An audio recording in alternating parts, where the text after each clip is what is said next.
इस वीडियो में हम बात करेंगे ड्रोसोफिला के डोर्सोवेंट्रल एक्सिस फॉर्मेशन के बारे में। ड्रोसोफिला एक इंसेक्ट है। इस इंसेक्ट का जो बैक साइड है उसे कहा जाता है डोर्सल साइड और जो बेली साइड है उसे कहा जाता है वेंट्रल साइड। लेकिन कौन सा साइड डोर्सल होगा और कौन सा साइड वेंट्रल होगा और कैसे होगा, ये डिपेंड किसके ऊपर करता है वो हम यहाँ पे डिस्कस करेंगे। जो एग है जो कि मैटरनल बॉडी में प्रोड्यूस होता है, उस एग का स्ट्रक्चर कुछ ऐसा होता है कि एग मेम्ब्रेन के पास एक वाइटलाइन मेम्ब्रेन प्रेजेंट होता है। वाइटलाइन मेम्ब्रेन और एग मेम्ब्रेन के बीच में जो स्पेस होता है उसे पेरीवाइटलाइन स्पेस कहते हैं। वाइटलाइन मेम्ब्रेन जो सेल से बनता है उन्हें फॉलिक्यूलर सेल्स कहते हैं। एग के फर्टिलाइजेशन के बाद इंसेक्ट में स्पेसिफिकली जो डिवीज़न होता है वो कैरियोकाइनेसिस होता है, यानी कि न्यूक्लियर डिवीज़न होता है। कोई साइटोकाइनेसिस नहीं होता, यानी कि एक सेल के अंदर ही बहुत सारा न्यूक्लियस पहले बनता है।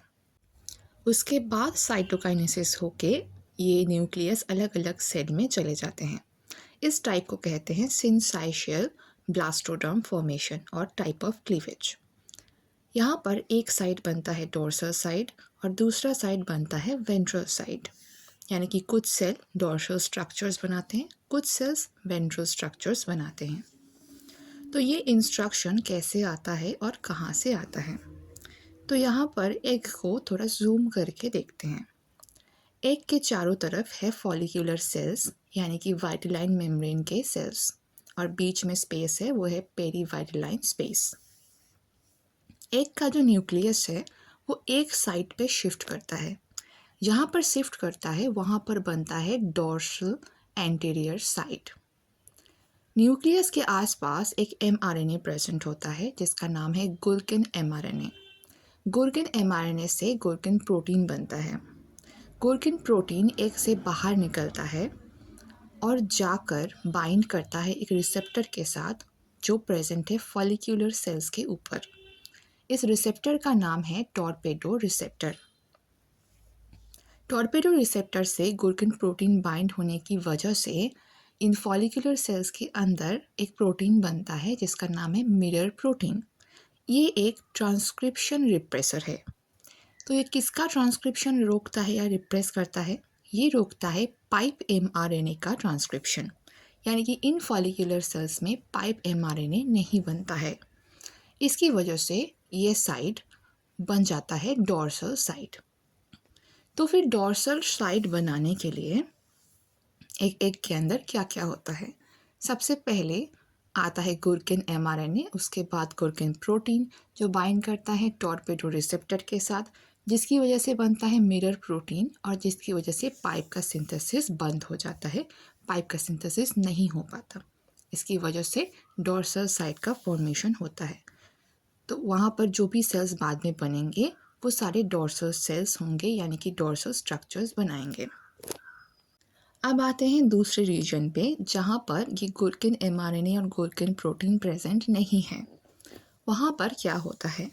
तो गुल्किन के एब्सेंस की वजह से टॉर्पेडो रिसेप्टर में कोई प्रोटीन बाइंड नहीं होता है, जिसकी वजह से पाइप प्रोटीन का सिंथेसिस हो पाता है पाइप एमआरएनए से, क्योंकि यहाँ पर पाइप को रोकने के लिए कोई रिप्रेसर प्रेजेंट नहीं होता है। एक सेल के अंदर एक एमआरएनए प्रेजेंट होता है जिसका नाम है डोर्सल एमआरएनए। फर्टिलाइजेशन के 90 मिनट्स के अंदर इस डोर्सल एमआरएनए से डोर्सल प्रोटीन बनता है।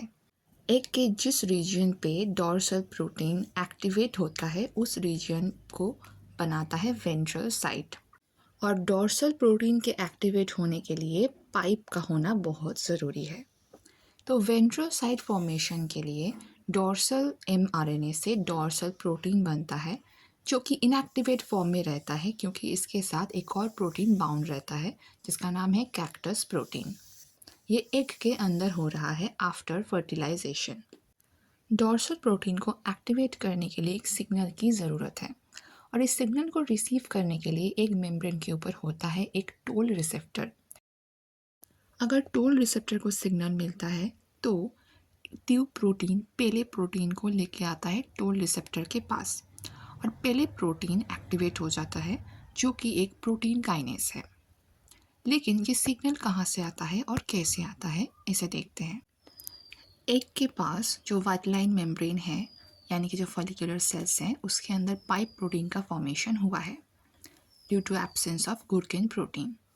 और ये पाइप प्रोटीन एक्टिवेट करता है एक प्रोटीन को जो व्हाइट लाइन मेम्ब्रेन के ऊपर प्रेजेंट होता है। ये एक्टिवेशन होता है सल्फेशन की वजह से, यानी कि सल्फेट ग्रुप के एडिशन की वजह से। इस वाइटलाइन प्रोटीन के सल्फेशन के बाद जीडी प्रोटीन, गैस्ट्रोलेशन डिफेक्टर प्रोटीन, आके बाइंड करता है वाइटलाइन प्रोटीन के साथ। इसकी वजह से एक और प्रोटीन जिसका नाम है स्नेक प्रोटीन, वो एक्टिवेट होता है और बाइंड करता है जीडी प्रोटीन के साथ। और ये तीनों मिलाकर, GD protein, snake protein and vitelline membrane protein, तीनों मिलाकर एक्टिवेट करते हैं ईस्टर प्रोटीन को। ईस्टर प्रोटीन एक्टिवेट होने के बाद ये एक्टिवेट करता है स्पैजल प्रोटीन को। ये स्पैजल एक्टिवेटेड स्पैजल प्रोटीन जाकर बाइंड होता है टोल रिसेप्टर के साथ। और स्पैजल प्रोटीन के बाइंड होने की वजह से पहले जो कि प्रोटीन काइनेस है वो एक्टिवेट हो जाता है और जाकर फॉस्फोराइलेट करता है कैक्टस प्रोटीन को। कैक्टस प्रोटीन के फॉस्फोराइलेशन की वजह से डोर्सल प्रोटीन फ्री हो जाता है और एक्टिवेट हो जाता है। जब तक डोर्सल प्रोटीन एक्टिवेट होता है तब तक फर्टिलाइज्ड एग के अंदर कैरियोकाइनेसिस हो चुका होता है, यानी कि बहुत सारे न्यूक्लियस बन जाते हैं। तो जहाँ पर, जिस रीजन पर डोर्सल प्रोटीन एक्टिवेट होता है, उन न्यूक्लियस के अंदर डोर्सल प्रोटीन चला जाता है। जिन न्यूक्लियस के अंदर डोर्सल प्रोटीन पहुँचता है वो न्यूक्लियस बाद में जाकर सेल बनाते हैं, तब वो सारे सेल्स वेंट्रोसाइट फॉर्मेशन करते हैं। तो जो फर्टिलाइज्ड एग है उसके अंदर बहुत सारा न्यूक्लियस प्रेजेंट है आफ्टर कैरियोकाइनेसिस। एग के चारों तरफ प्रेजेंट है white line membrane. White line membrane के कुछ सेल्स के अंदर पाइप प्रोटीन का सिंथेसिस हो पाता है और कुछ सेल्स के अंदर पाइप प्रोटीन का सिंथेसिस नहीं हो पाता है। जहाँ पर पाइप प्रेजेंट रहता है वहाँ पे डोर्सल प्रोटीन एक्टिवेट होता है और वो सारे न्यूक्लियस बाद में वेंट्रल स्ट्रक्चर के सेल्स बनाते हैं। तो यहाँ पर जो पिंक कलर के सेल्स दिखाए गए हैं ये बनाएंगे वेंट्रल स्ट्रक्चर्स, क्योंकि इनके पास एक्टिवेटेड डोर्सल प्रोटीन प्रेजेंट है। और जो बाकी सारे सेल्स हैं जहाँ पर पाइप का सिंथेसिस नहीं हुआ है due to presence of gurken protein, वो सेल्स बनाएंगे डोर्सल साइड।